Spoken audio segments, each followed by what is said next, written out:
Hey everybody, I'm back to talk about another example of why local police departments in the state of New Jersey should not be militarized. Okay? The Englishtown Police Department, sometime in 2017, acquired a U.S. Army Humvee through one of these cooperation deals and this and that. And it's kind of laughable, if not scary, how all these little square mile towns with their 8, 9 member single digit police departments are acquiring equipment that was designed to be used in battlefield type conditions. I know for a fact there's another town called Southbound Brook, New Jersey. And Southbound Brook, New Jersey, they acquired an armored personnel carrier. Well, the town is 3/4 of a square mile. Why do we need a carrier that is capable of carrying troops through landmine areas? You know? Eastern PA, how are you, bud? Long time no see.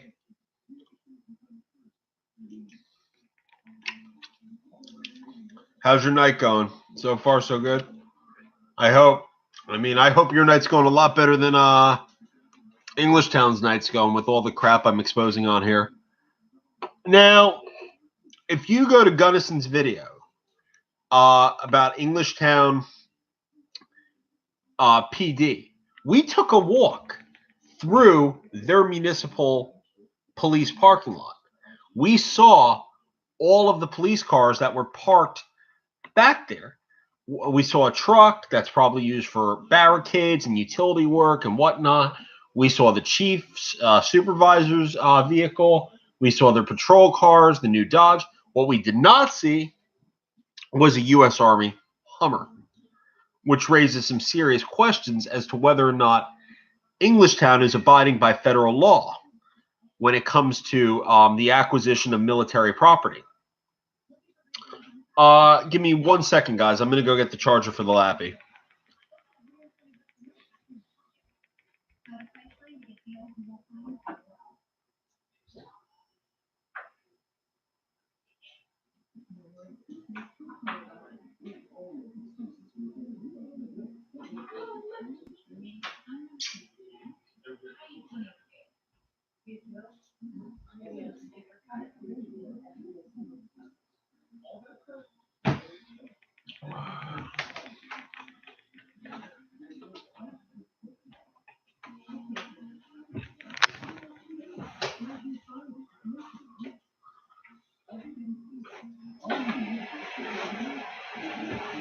Okay, folks, I'm back. I wanted to talk about why the disappearance of the Army Hummer kind of creates some legal issues for Englishtown. When any local police department, whether it be Englishtown Police Department or New York City Police Department, acquires a piece of property from the Department of Defense, there's a string of conditions and requirements that go along with it. The first and foremost is that they retain the piece of property for X and X amount of time. In this case, according to public records, Englishtown acquired it in November of 2017, which means that they ostensibly disposed of that Hummer in, 9 months? 8 months? That's the other problem you get yourself into, folks. When towns take a government grant, like the military acquisition grant, and they get themselves in the position where they're contractually bound to do something and to perform a function, they're getting something, but the strings attached sometimes outweigh the value of what they're getting. And that was the case in Englishtown. I mean, Hummers are very expensive cars to maintain. Okay?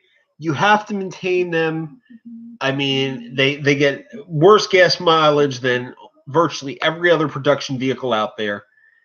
And in this case, I'm going to file an Oprah request to find out exactly what did happen to that Hummer. But I'm going to make a prediction that they found a loophole in the law, or they just flat out ignored federal law and they got rid of the Hummer. They either sold it, or they junked it. In either case, doesn't look too good for them, you know? I mean, but in the same token, when the Army and the DOD are not lending, but they're selling and they're donating military equipment, predominantly vehicles, to these little minute towns, what do they expect? I mean, the last time I looked, the borough of Red Bank doesn't have a munitions specialist or a tank mechanic on their payroll. I mean, how are they going to find people that are qualified to work on these vehicles, to maintain these vehicles in working order, and last but not least, to operate these vehicles? I mean, that's the biggie. That's a $64,000 question, folks.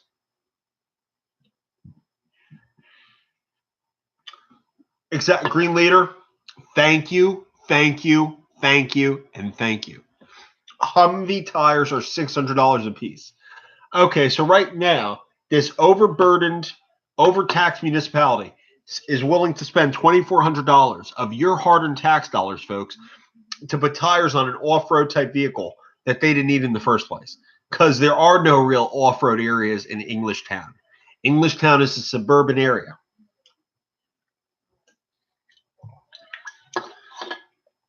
I mean, the point's going to come, and it's going to be a sad day, because what it does is it marginalizes, if not deteriorates, the very little power that the average New Jersey voter still has. But the point's going to come when Trenton says, no can do anymore. And they say, okay, Englishtown, you find a way to consolidate within X and X months. And if you can't, we're going to do it for you.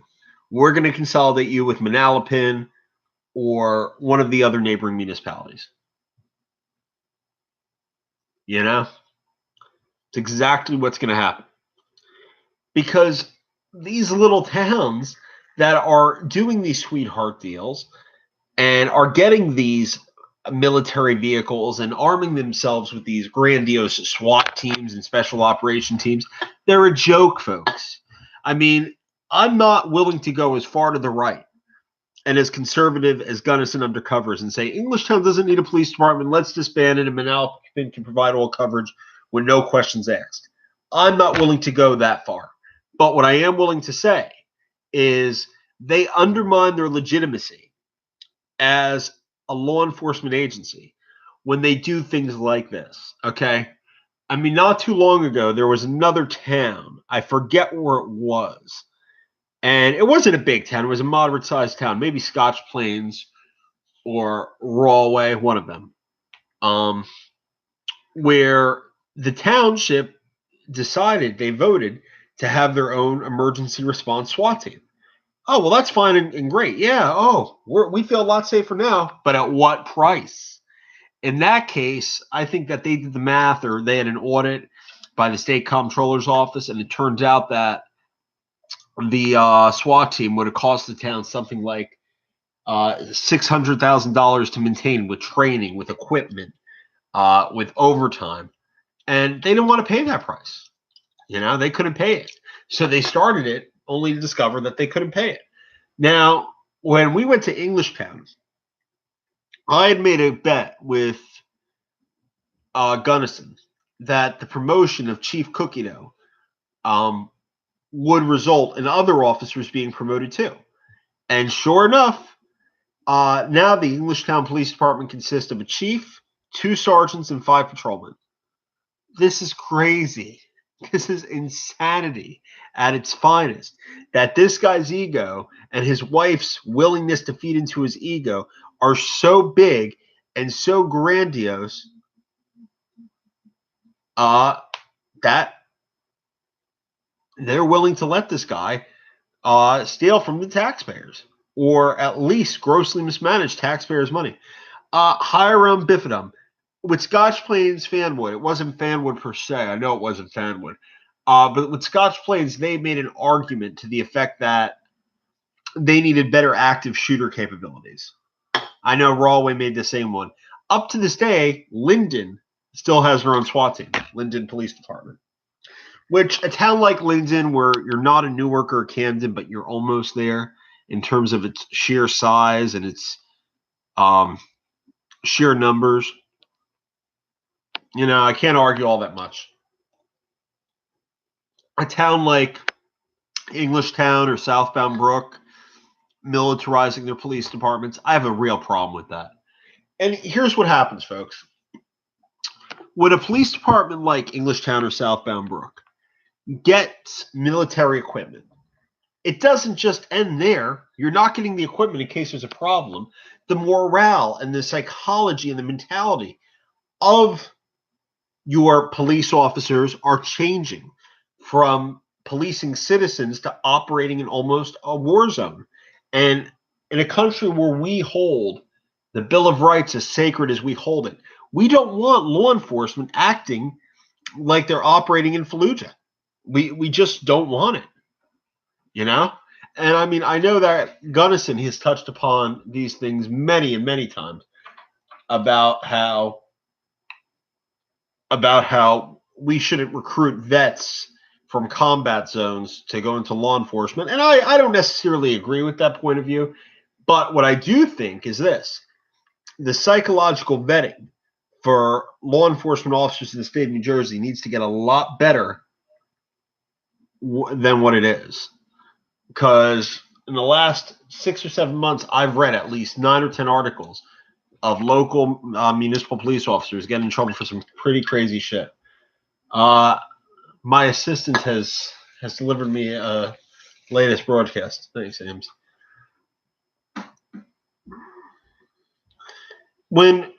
Of course, yes. When we hire vets to be police officers, they're used to a totally different set of rules of engagement. And I get that.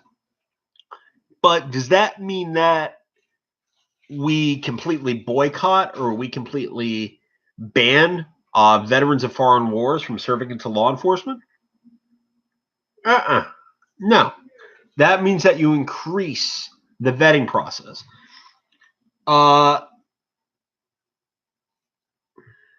Hiram Bifidum. Yes, I do know that Southbound Brook is very comparable with Englishtown in terms of its numbers and size.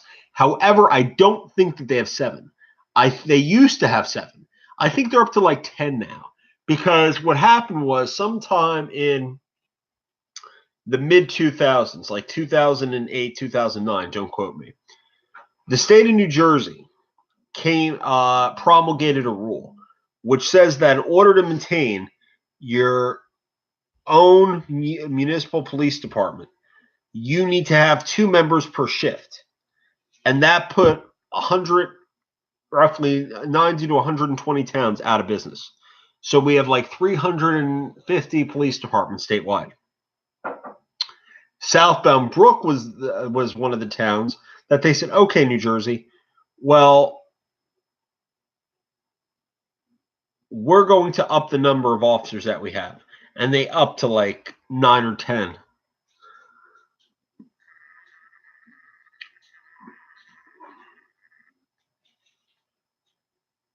Now, I don't want to be a hypocrite here, all right? Towns like Englishtown and Southbound Brook and Millstone Borough in Somerset County and Rocky Hill, they're not on their own, folks. And they're not just a product of Central Jersey. Because if you go down south to Camden County, and NJ Diver listed one of the towns, Pine Hill, in one of the court cases he just cited, they have all these micro towns as well. I mean, you have 2 towns, Pine Hill, or not Pine Hill. Pine Hill's a little bit bigger. You have these 2 little towns, Pine Valley and Tavistock. And what they essentially are is they're just golf courses with 3 or 4 homes on them that became their own town sometime in the early 1900s to avoid dry laws and blue laws so that the residents could golf on Sundays. And that's why Tavistock and Pine Valley are their own town. Something has to end with this whole charade of government that we're playing in New Jersey. And I want that charade to start ending with the Englishtown local government. I feel very strongly that Englishtown should be, at this point in time, a section of Manalapan Township, that its fire company should be the first thing to go. Then they should disband its police department. And from there, the entire township becomes part of Manalapan. Now, NJ Diver brought up the point before about the insurance premiums, higher insurance premiums. And I don't think necessarily it would be the case a couple $100 here or there, but it sure would be a lot cheaper and a lot more fiscally efficient than what they're already spending for policing and firing, because it's crazy.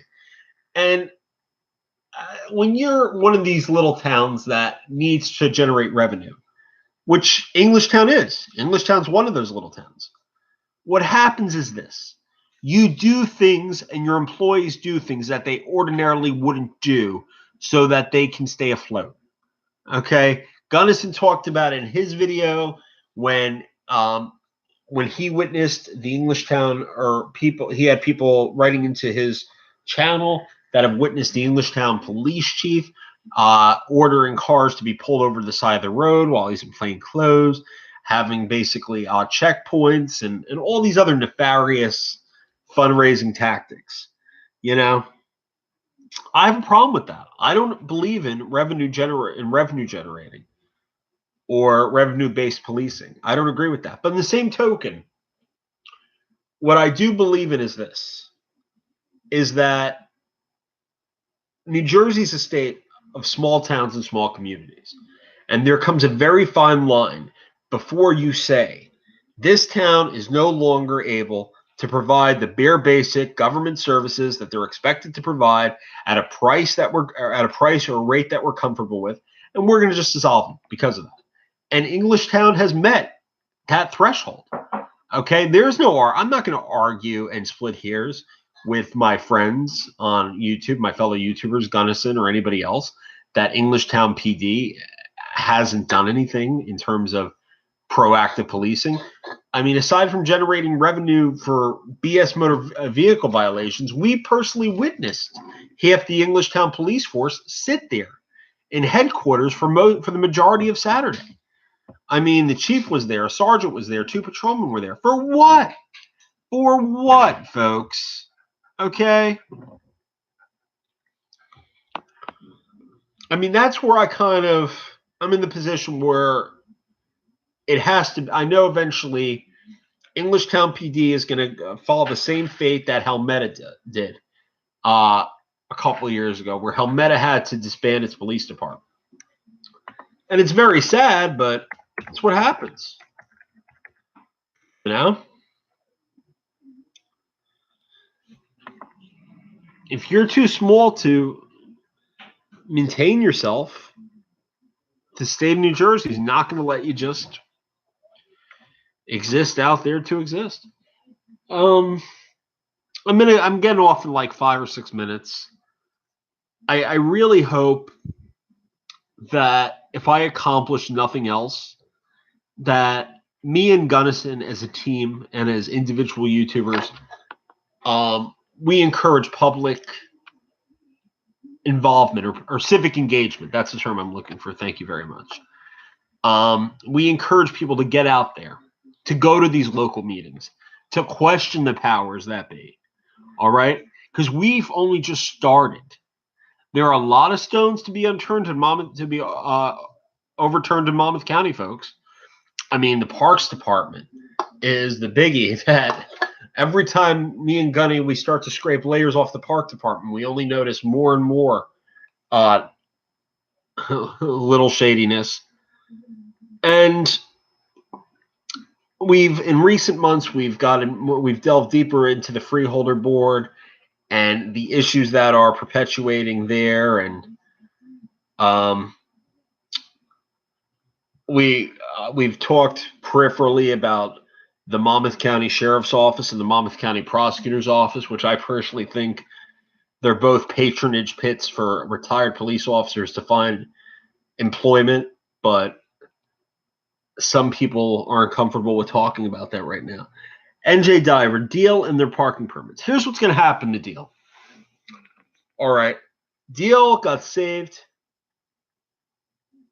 by the bell. And in the case of Deal, New Jersey, its police department wound up getting coverage contracts for 3 or 4 neighboring micro towns. And Deal, New Jersey is subject and has been subject to First Amendment claim after First Amendment claim dealing with the Establishment Clause, because their local government is very theocratic.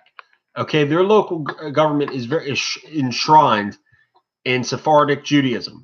All right, they have a police chief who's open about being bilingual and speaking both English and Hebrew. I mean, they're a haven for wealthy Jewish families to come down from Brooklyn for the summer and Queens. Now,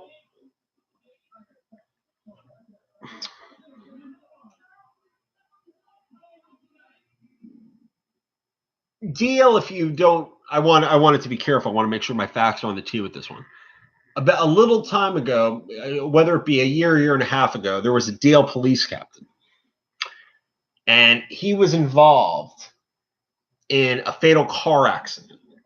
And the lawmakers in New Jersey, the state legislature, actually changed the pension rules so that his pregnant fiance could inherit his pension. Okay? 3 or 4 months down the road, it came out that his car accident was really a result of being induced on illegal drugs and being high on illegal drugs, and he had been suspended from the police department for misconduct, and he was pending indictment. So we basically changed the pension rules so that the fiance of a guy who had been suspended because of illegal drugs died and took his own life and the life of another person because of illegal drugs, and was pending indictment and was going to be indicted and probably convicted of a felony, got a pension. I mean, granted, the pay of the Deal Police Department has never been great. Like Englishtown. An Englishtown cop, tops out at 74, 75 a year? What is that in the bigger scheme of things? An Old Bridge cop after 8 years makes 120. So what's that?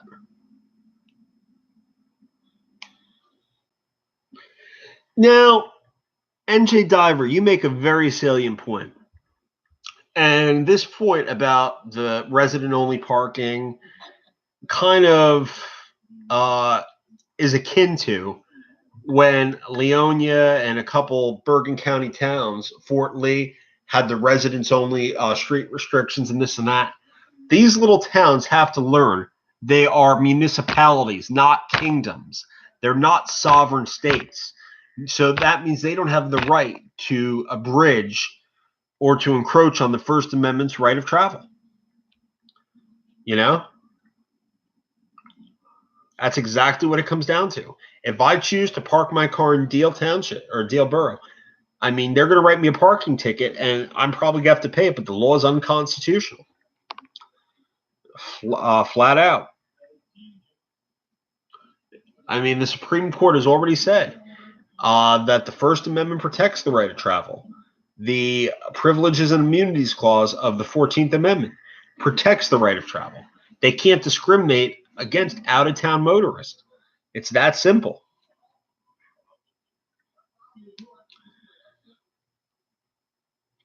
I actually like Deal, though. And I like the cultural dynamics of Deal. I like the fact that they have such a cultural enclave of Sephardic Jews in that town. I think it's very positive. But in the same token, that doesn't give them the right to say, well, this town is now our kingdom. Everybody else, screw off and cease and desist. That's not the way America works. Gunnison Undercover. I checked the audit we did in Englishtown back in April, and there's no Humvee in the lot. Tisk, tisk, tisk. And this guy doubted me all along, folks, about the Humvee being a serious issue. I'm joking, Gunnison. I'm joking. No, he didn't doubt me. He felt that it was of a lesser importance than I felt it is. I feel like this.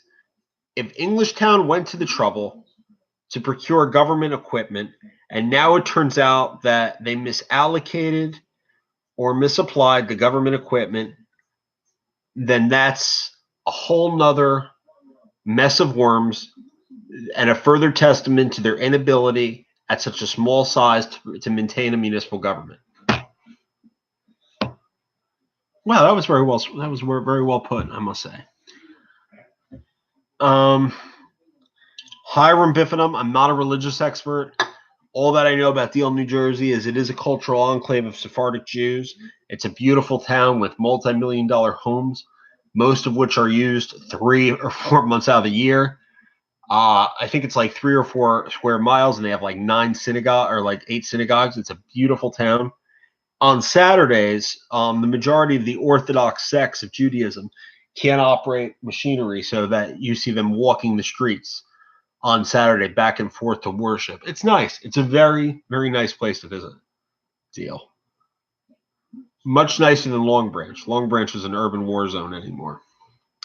Tinton Falls is all right. I mean, there's really not much to do. You know, okay, the Edentown Mall's there.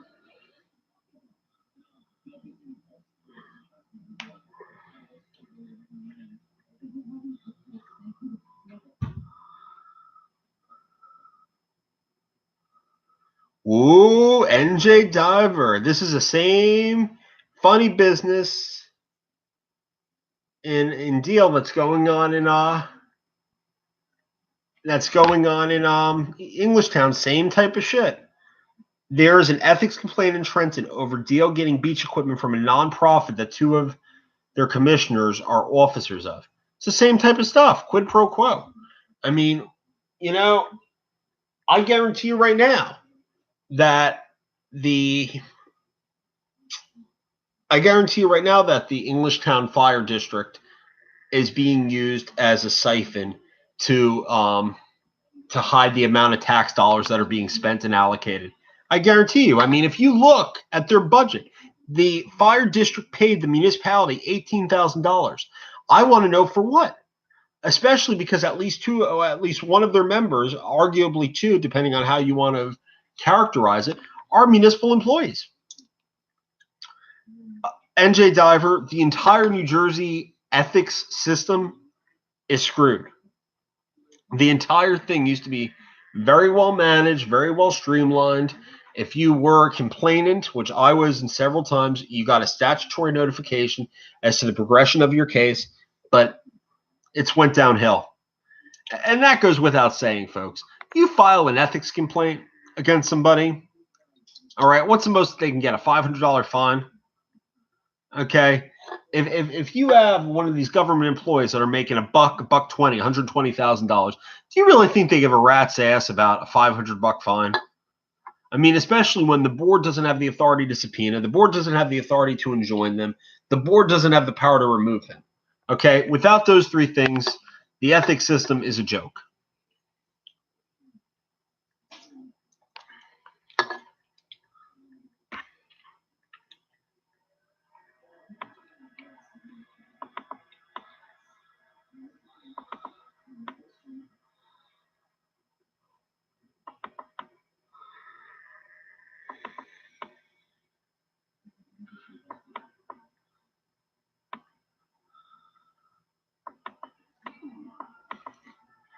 Hiram, you're a very funny man.